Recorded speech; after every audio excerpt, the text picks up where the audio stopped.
Now that we understand more about what goes into a statement of cash flows, let's revisit the differences between how certain items are treated under IFRS versus US GAAP.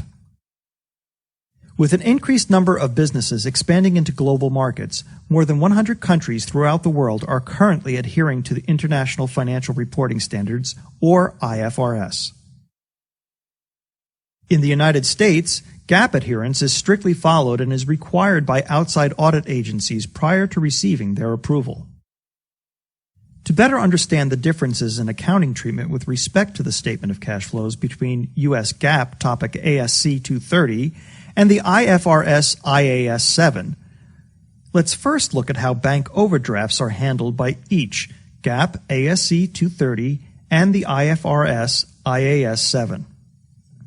Under GAAP, bank overdrafts are considered to be a financing activity related to liabilities.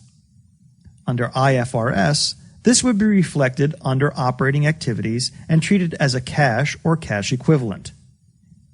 Interest, whether received or paid, is treated as an operating activity under GAAP, while under the IFRS, it may be classified as either an operating, investing, or financing activity, providing the accounting treatment remains consistent, treating similar events in the same manner. However, interest is typically considered operating activities. When we look at dividends, which are received or paid by a company, under GAAP there is a difference in the treatment in that dividends received are considered operating activities, whereas dividends paid are reflected within financing activities. Much like interest, under IFRS, dividends may be classified as either operating, investing, or financing activity, provided the accounting treatment remains consistent, treating similar events in the same manner. Here again, dividends are most frequently classified as operating activities.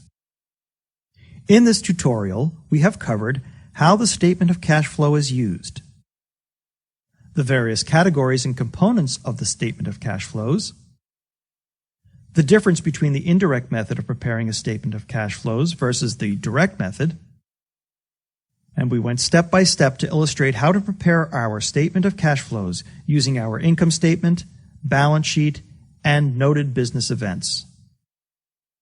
At this point, you have completed the statement of cash flows tutorial and should be prepared to take your final examination.